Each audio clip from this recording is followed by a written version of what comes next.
નમસ્કાર વિદ્યાર્થી મિત્રો, આશા રાખું છું કે આપ સર્વે મજામાં હશો। વિદ્યાર્થી મિત્રો, આપણે આગળના લેક્ચરની અંદર બે લેક્ચર વનસ્પતિ વિશે વાતચીત કરી હતી। જો એમાં કોઈ પણ પ્રકારની ક્વેરી કે પ્રશ્ન હોય તમે પૂછી શકો। હવે આપણે ઉત્સર્જનમાં જવાનું છે કે મૂત્રનો ત્યાગ કઈ રીતે કરવો, ઉત્સર્જન તંત્ર કેવી રીતે દોરવું, ક્યાં આવેલું હોય, કઈ કઈ પ્રોસેસ થાય એના વિશે આપણે વાતચીત કરવાની છે।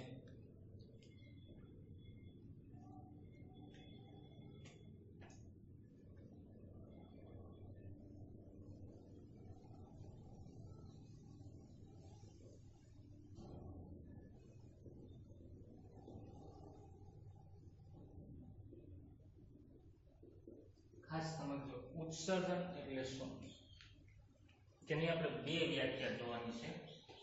એક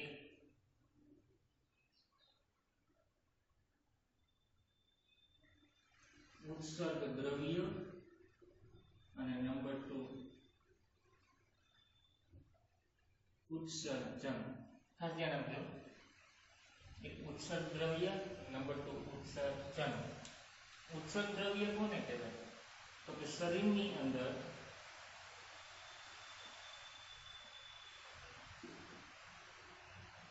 ઉત્પન્ન થતા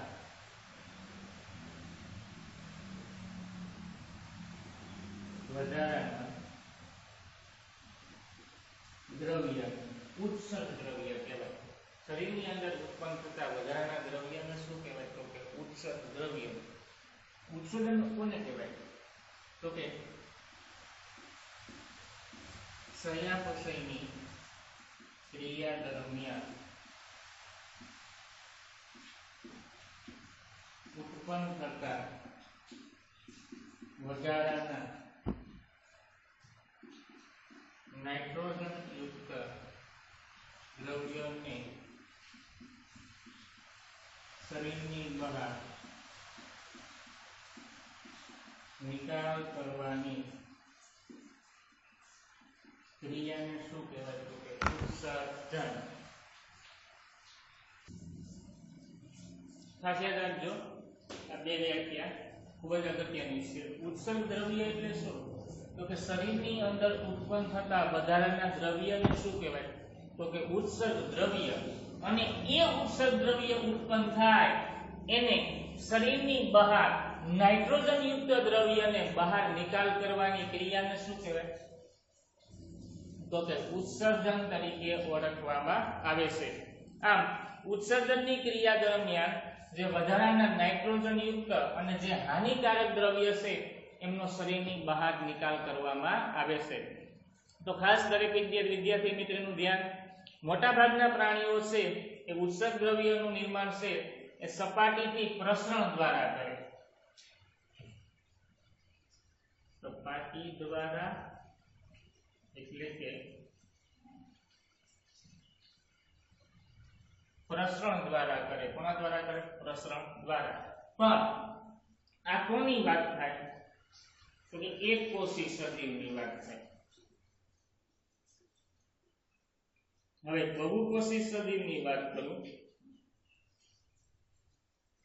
આ બહુકોષી સજીવની અંદર એની અંદર પેશી, અંગ અને અંગતંત્રની રચના હોય। શું આવેલું હોય? તો કે પેશી, અંગ અને અંગતંત્રની રચના બહુકોષીમાં આવેલી હોય। પણ એક કોષી છે બધા સપાટી અને પ્રસરણ દ્વારા। જો આપણે આ ટોપિકમાં એક અમીબાની વાત કરી હતી, ખાસ યાદ રાખજો। કોની વાત કરી હતી? તો કે અમીબા।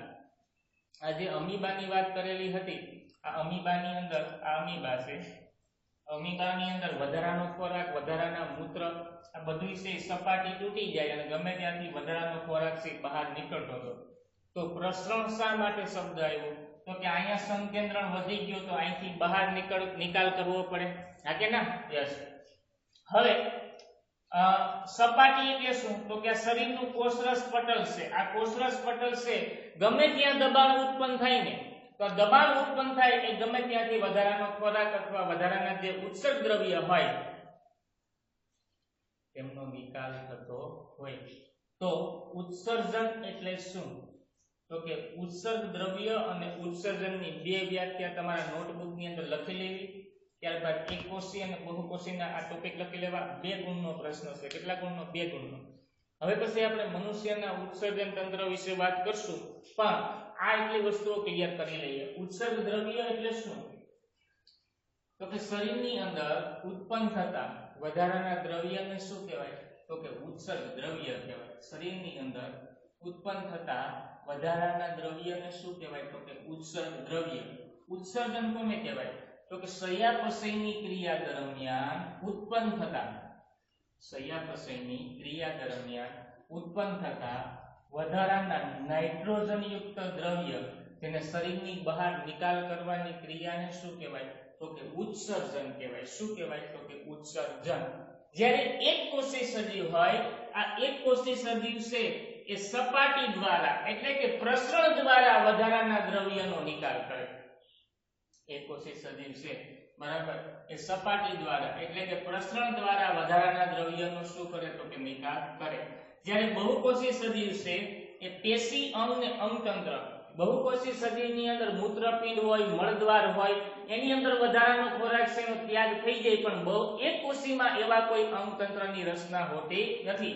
એટલે કે એક કોષી સજીવ છે એમાં સપાટી દ્વારા એટલે કે પ્રસરણ દ્વારા વધારાનો ખોરાક છે એનો ત્યાગ થતો હોય.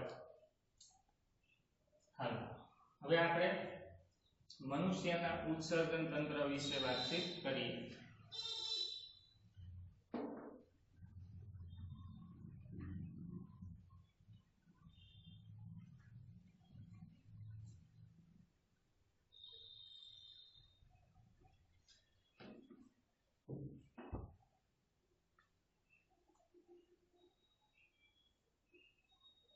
મોસ્ટ ટાઈમથી પ્રશ્ન છે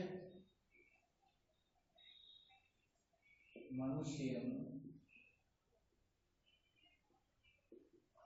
ઉત્સર્જન તંત્ર.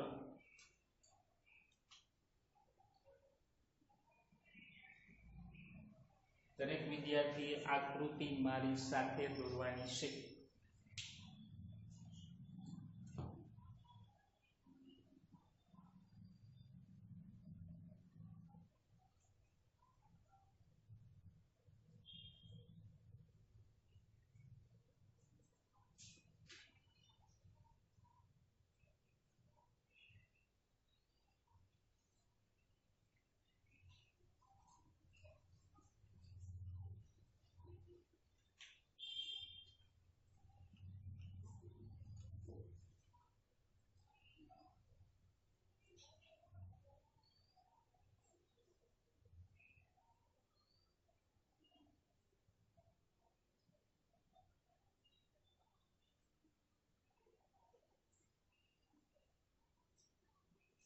હાલ એટલી વસ્તુ ક્લિયર. હવે ખાસ ધ્યાન આપજો. અહીંથી એક ભાગ પાડો, એક ભાગ અહીંથી પાડો.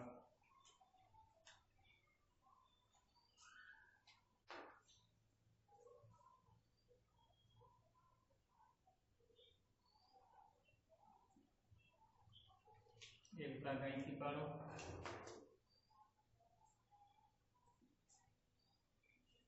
ક્લિયર?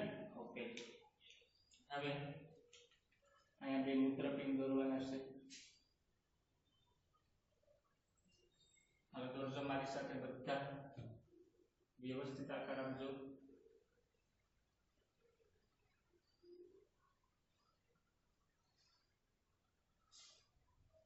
હાલો, હજી થોડોક મોટો આકાર આપીએ. રેડી? હાલો, હવે ખાસ ધ્યાન બોર્ડમાં.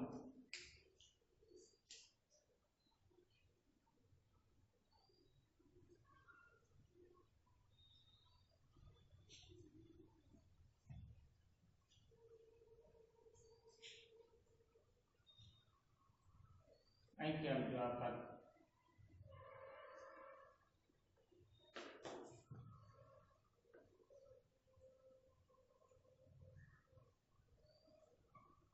રેડી?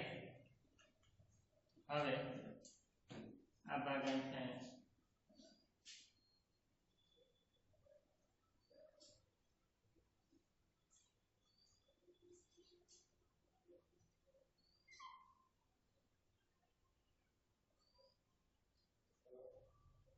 રેડી?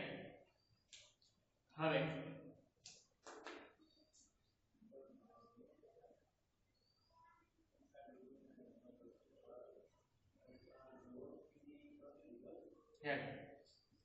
આપણું થઈ ગયું મનુષ્યનું ઉત્સર્જન તંત્ર. નામ આપી દઉં છું.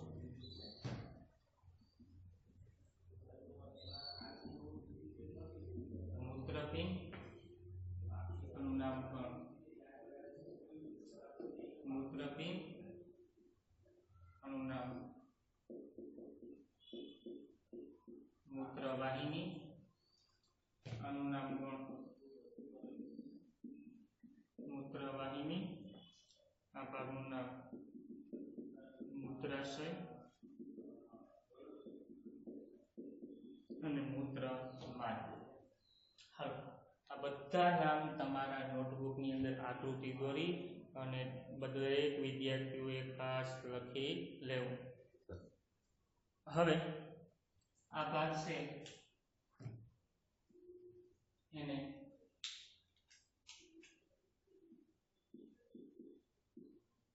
મહાધમની અને આ ભાગને મહાશિરા કહેવાય. આ ભાગને શું કહેવાય તો કે મહાધમની અને આ ભાગને શું કહેવાય તો કે મહાશિરા.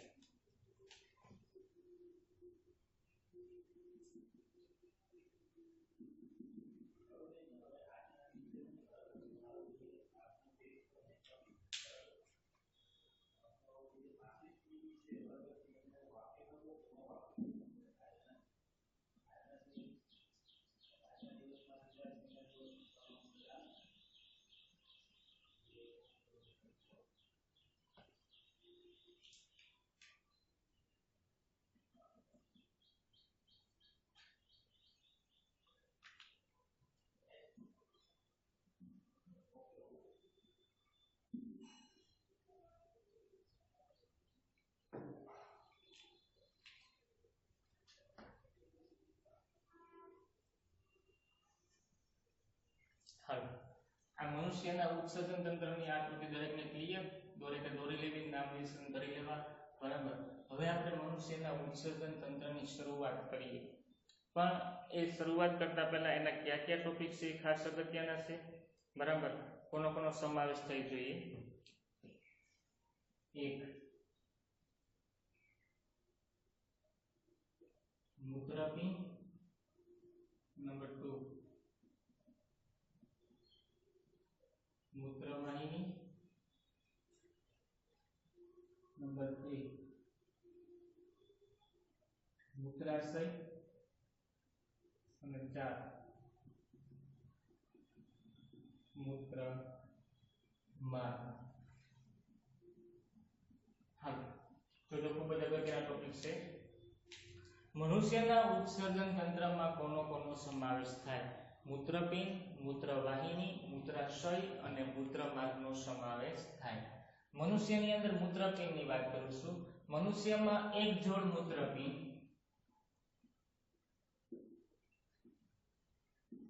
મનુષ્યમાં